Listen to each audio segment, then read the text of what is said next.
প্রিয় শিক্ষার্থী, আসসালামু আলাইকুম। ইজি এডুকেশন লার্নিং এর পক্ষ থেকে সবাইকে আবারও স্বাগতম। তোমরা যারা এখনও আমার চ্যানেলকে সাবস্ক্রাইব করো নাই, প্লিজ আমার চ্যানেলকে সাবস্ক্রাইব করো, পাশে থাকা বেল বাটনটি অন করে দাও। আজকের ক্লাসটা আমাদের জন্য খুবই গুরুত্বপূর্ণ। আজকে আমরা ভার্ব নিয়ে আলাপ করব বা ক্রিয়া।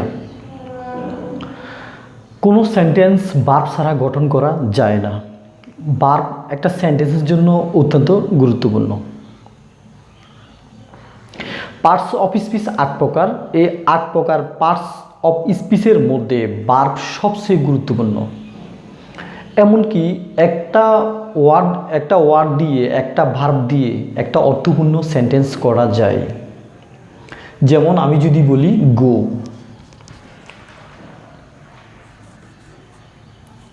গো মানে যাওয়া। এই গো একটা ভার্ব এবং গো একটা অর্থপূর্ণ একটা সেন্টেন্স। অর্থাৎ এটা বোঝানো হচ্ছে ইউ গো। হ্যাঁ, ইউ গো তুমি যাও। হ্যাঁ, এখানে এই যে সেকেন্ড পার্সনটা উজ্জ্ব দেখাচ্ছে। সেকেন্ড পার্সনটা উজ্জ্ব।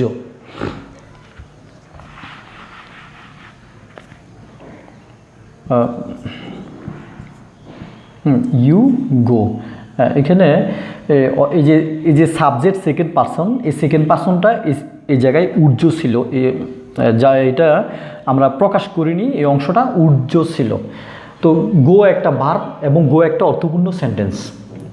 ইউ গো তুমি যাও, আর গো মানে যাও, ইউটা উজ্জ্ব ছিল।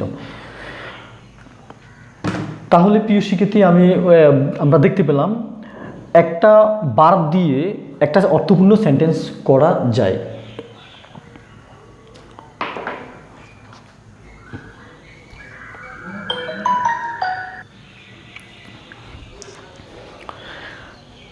ট্র্যাডিশনাল গ্রামার অনুযায়ী ভার্ব বলতে কিছু করা, হওয়া, খাওয়া ইত্যাদি বোঝায়।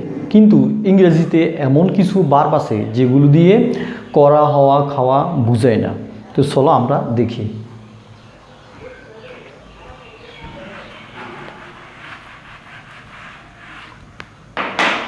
আমি যদি বলি he is a student,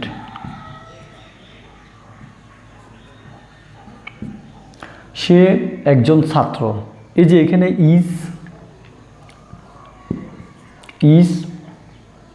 is ভার্বটা হওয়া, খাওয়া বুঝায় না।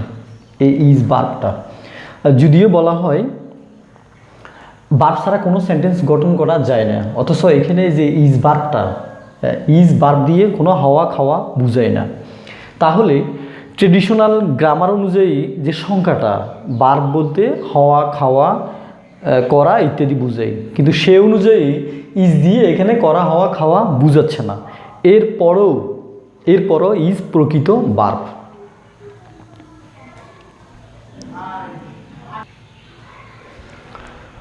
তো আমরা ভার্বের সংখ্যাটা জেনে নিই, আমরা কাকে ভার্ব বলে।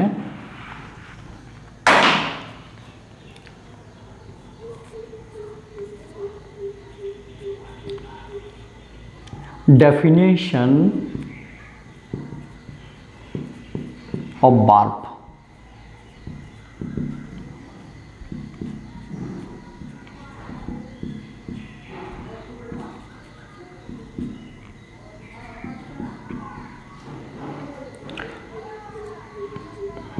যে ওয়ার্ড দ্বারা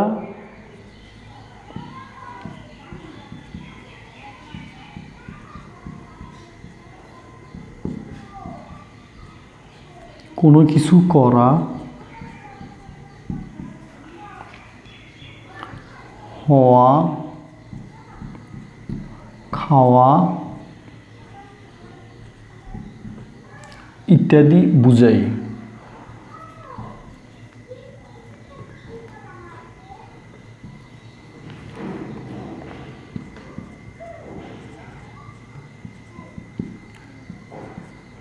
তাকে ভার্ব বলে।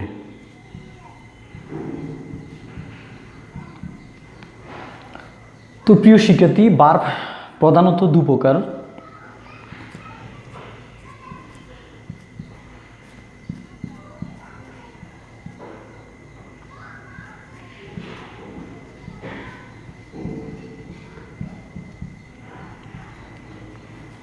এক মেইন ভার্ব,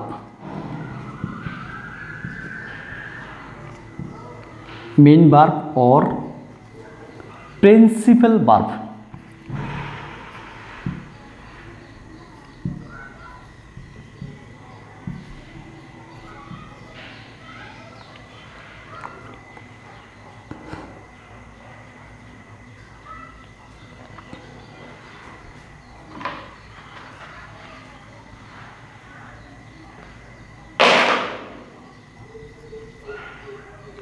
मेन भार्ब और प्रिंसिपल भार्ब, 2 नम्बर हलो অক্সিলিয়ারি ভার্ব অথবা হেল্পিং ভার্ব।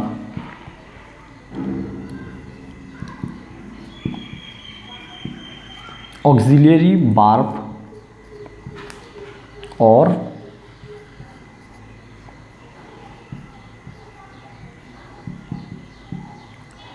Helping verb.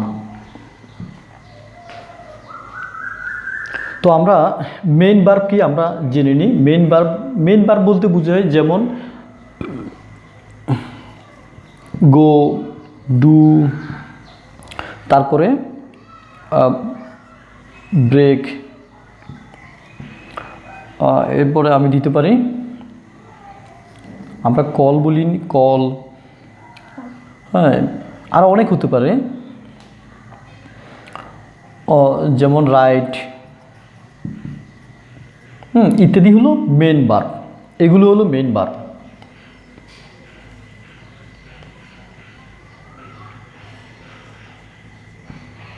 হ্যাঁ মেন ভার্ব। তো আমি মেন ভার্বের একটা এক্সাম্পল দিই।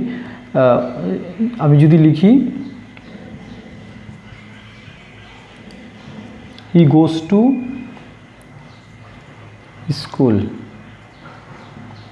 তো প্রিয় শিক্ষার্থী, এখানে এই গোটা হলো মেইন ভার্ব, এর সাথে কেন ইএস যোগ করা হয়েছে তো এই বিষয়ে আমি একটা ক্লাস নিছি এর আগে, কেন ইএস যোগ করা হয়েছে আমার বিগত ক্লাসগুলো দেখলে তোমরা প্লে স্টোরে দেখলে ইনশাল্লাহ পাবে কেন ইএস যোগ করা হয়েছে। অর্থাৎ সাবজেক্ট যদি থার্ড পারসন সিঙ্গুলার হয়, হ্যাঁ সাবজেক্ট থার্ড পারসন সিঙ্গুলার হলে ভার্বের সাথে এস বা ইএস যোগ হয়।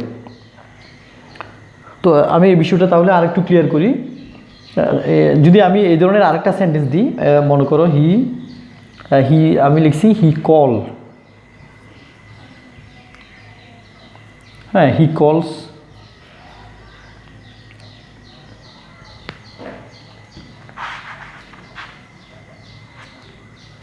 হি কলস দ্য ম্যান, সে লোকটিকে ডাকে। তাহলে আমরা মেইন ভার্ব জানলাম, এই যে এখানে কল হলো মেইন ভার্ব, এই গো হলো মেইন ভার্ব, হ্যাঁ এগুলো হলো main verb.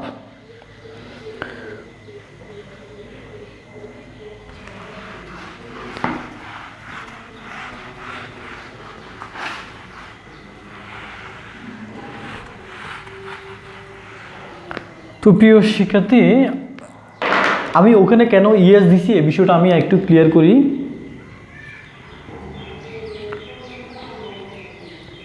Subject third person singular হলে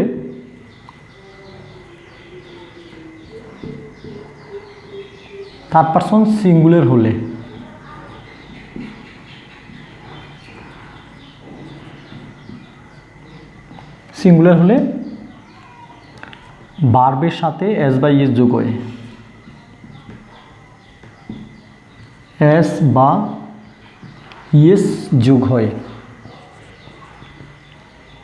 হয় প্রেজেন্ট ইনডেফিনিট টেন্সে, present indefinite.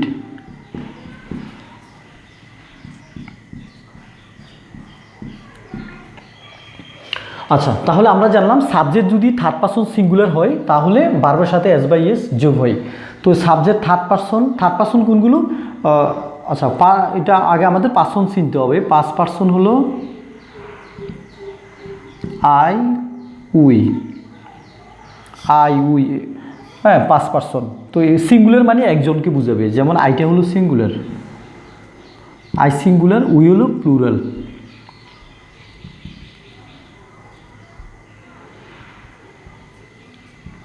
I singular, we plural মানে অনেকেরই বুঝাচ্ছে।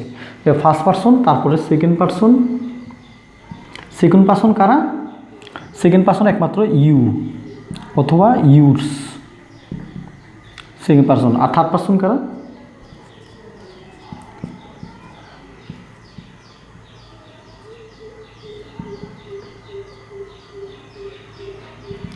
থার্ড পার্সন হলো হি, শি, তারপরে রহিম, যে কোনো নাম, হ্যাঁ, হি, শি, রহিম, তারপরে ইট, ইট, এরপরে কি বুক বা বুকস, তারপরে পেন্স, এরপরে বয়েজ,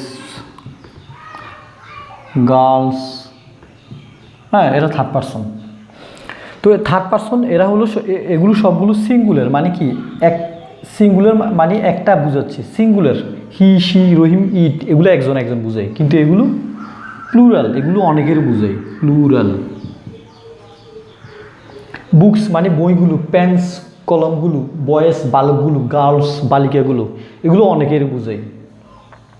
তাহলে আমাদের রুলটাই ছিল কি, সাবজেক্ট থার্ড পার্সন সিঙ্গুলার, এই যে থার্ড পার্সন সিঙ্গুলার হবে, সিঙ্গুলার যদি হয় তাহলে ভার্বের সাথে আমরা এস বাই এস যোগ করব। হ্যাঁ, যেমন ওরা এর আগে আমি একটা এক্সাম্পল দিছিলাম, ওখানে লিখছিলাম মনে করেন হি কামস, হি কাম, হ্যাঁ, এটা হলো মেন ভার্ব।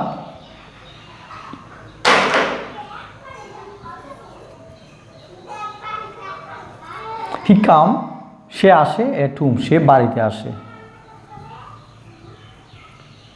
এট হোম, সে বাড়িতে আসে।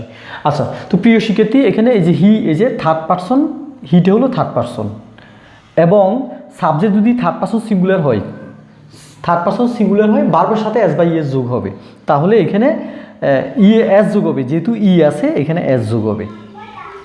হ্যাঁ, এখানে হি কামস এট হোম, এখানে শুধু ইএস যোগ হবে। আচ্ছা, কখন এস হয় কখন ইএস হয় এ বিষয়ে আমি বলছি এর আগে, হ্যাঁ, কখন এস হবে কখন ইএস হবে আমি একটু রিপিট করি। অর্থাৎ ভার্বের শেষ বর্ণ, এই যে ভার্ব আছে না, ভার্বের শেষ বর্ণ যদি এস এস অথবা সিএইচ অথবা এস এইচ অথবা এক্স অথবা ও অথবা ও এক্স, এগুলো যদি হয়, এই যে ভার্ব, এই ভার্ব না, এই ভার্বটার লাস্ট বর্ণটা কি, এই যে লাস্ট বর্ণ হলো ই, ই, যদি এগুলো হতো S S, CH, S H, X, O O X, যদি এগুলো হয়, এগুলো হলে ইএস যোগ হবে। হ্যাঁ, এগুলো হলে ইএস যোগ হবে। আর এই S S, CH, S H, X, O O X যদি না হয় তাহলে এস যোগ হবে। অন্যথায়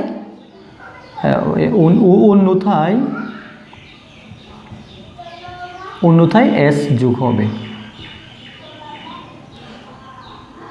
অর্থাৎ ভার্বের শেষ বর্ণটা যদি এগুলো হয় তখন আমরা ইএস যোগ করব, আর যদি এগুলো না হয় তাহলে এস যোগ করব। তো আমাদের লাস্ট বর্ণটা কিন্তু এখানে ই, তো এখানে কোথাও এগুলোর একটাও অন্তর্ভুক্ত নাই, অর্থাৎ নিচে যাই লিখছি এগুলো নাই, যদি থাকতো তাহলে ইএস যোগ করতাম। তো যেহেতু এগুলো নাই তাহলে আমরা এস যোগ করব। তাহলে হি কামস এট হোম। তো প্রিয় শিক্ষার্থী, আমরা আজকে শিখলাম কখন এস হয় কখন ইএস হয়, এবং আমরা শিখলাম সাবজেক্ট থার্ড পার্সন হলে ভার্বের সাথে এস বাই এস যোগ হয়, এবং আজকে আমরা এটাও জানলাম ফার্স্ট পার্সন কে, সেকেন্ড পার্সন কারা, থার্ড পার্সন কারা। হ্যাঁ, আমরা আজকে অনেকগুলো পার্সনও চিনলাম আমরা। তো সহজ কথায় থার্ড পার্সন বলতে আই, উই, ইউ ছাড়া যত পার্সন আছে সব থার্ড পার্সন। হ্যাঁ,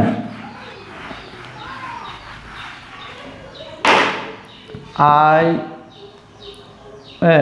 ইউ, উই, এই তিনটা ছাড়া যত চোখ খুললে আমরা যা দেখতে পাই সব থার্ড পার্সন।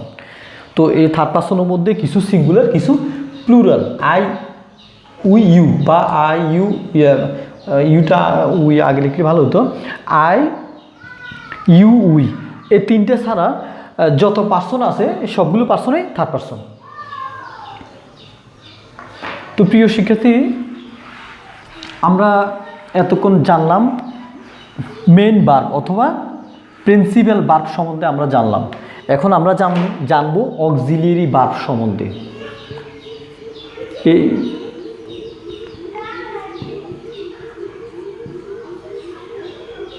আমরা এখন জানবো অক্সিলিয়ারি ভার্ব। আচ্ছা, অক্সিলিয়ারি ভার্বগুলো কি? অক্সিলিয়ারি ভার্ব এর আরেক নাম হলো হেল্পিং ভার্ব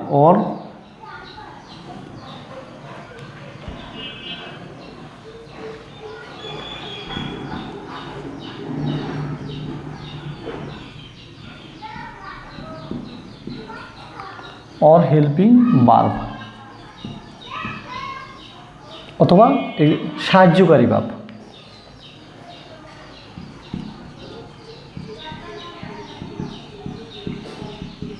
সাহায্যকারী ক্রিয়া। তো অক্সিলিয়ারি ভার্ব কোনগুলো? Am, is, are, was, war,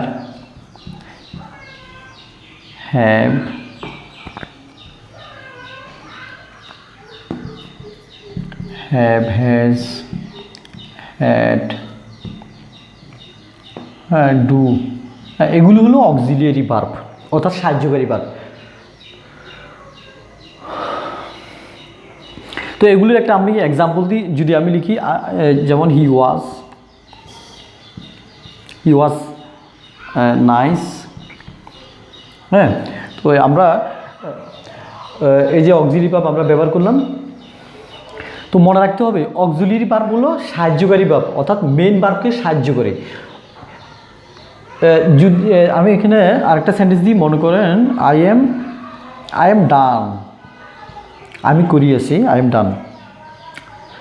আচ্ছা, এখানে এটা হলো মেইন ভার্ব অর্থাৎ এই জায়গায় ডু, মেইন ভার্বটা হলো ডু। ডান কেন হলো? যদি am, is, are, was, were যদি মেইন ভার্বের আগে থাকে, am, is, are, was, were এগুলো যদি মেইন ভার্বের আগে থাকে তাহলে ভার্বটা হয় কি third person, sorry past participle form হয়। মেইন ভার্বটা হলো ডু, মেইন ভার্ব হলো ডু। তো এম আসি বিদে এটারে আমরা ডান করছি অর্থাৎ ভার্বটা 3 নাম্বার রূপ হলো পাস্ট পার্টিসিপল ফর্ম। আমরা এই তিনটা রূপ দেখাচ্ছি, ডু ডিড ডান। ভার্বের 3টে রূপ, do did done, present form, past form, past participle form.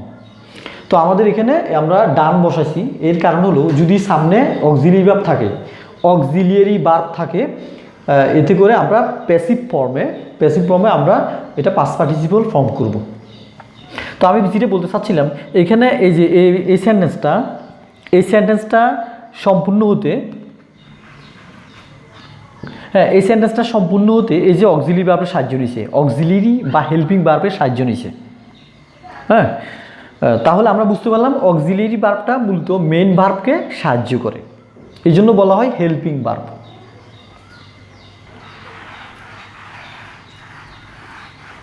তো আবার কখনো কখনো অক্সিলিয়ারি ভার্ব প্রিন্সিপাল ভার্ব গ্রুপও কাজ করে, মেইন ভার্ব গ্রুপও কাজ করে। কখন? যখন সেন্টেন্সে মেইন ভার্ব থাকে না। যেমন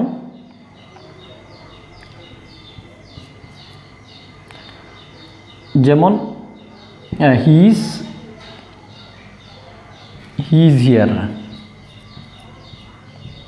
হ্যাঁ সে হয় এখানে। এই যে এই জায়গায় এই সেন্টেন্সে, এটা একটা সেন্টেন্স, এর মধ্যে কোনো মেইন ভার্ব নাই বিদায় এই অক্সিলিয়ারি ভার্বটা এখানে মেইন ভার্বের মতো কাজ করছে। এই সেন্টেন্সে ইজটা কিন্তু হেল্পিং ভার্ব না, এটা হলো মেইন ভার্ব। এই যে ইজটা এখানে হেল্পিং ভার্ব নয়, এটা প্রিন্সিপাল ভার্ব রূপে কাজ করছে। তো প্রিয় শিক্ষার্থী, আজকে আমরা জানলাম মেইন ভার্ব কি, প্রিন্সিপাল ভার্ব বা মেইন ভার্ব কি, অক্সিলিয়ারি ভার্ব কি, এবং first person, second person, third person আমরা জানলাম। পাশাপাশি কখন আমরা এস বাই ইয়েস যোগ করব এবং এস বাই ইয়েস কোন কোন ভার্বের পরে হলে, ভার্বের পরে শেষ বর্ণ কী হলে কখন এস হয় কখন ইয়েস হয় আমরা আজকে অনেকখানি জানছি। তো ইনশাল্লাহ আগামী ক্লাসে আমরা ভার্বের আরও বিভিন্ন প্রকারভেদ নিয়ে আমরা আলাপ করব। তো আপনারা আমার চ্যানেলের উপর চোখ রাখুন।